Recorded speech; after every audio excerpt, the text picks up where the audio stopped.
if you see, the back wheels are going opposite the way to the front, and it's quite a common problem that people find, and they're always asking, how do you fix it?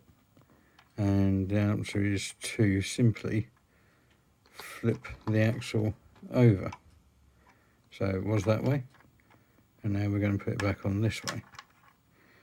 And you might think, why would that change anything? But so put it back in place, and now you can see all the axles are going the right direction. So if you ever end up with the axles going the wrong way, you literally just flip it over. Because if I flip this back over now, so that way, put the drive shaft back in,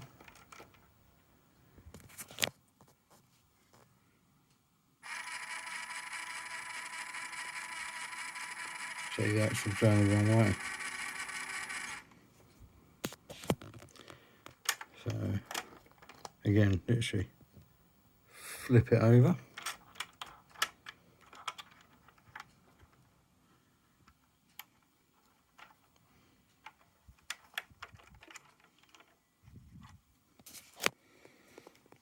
and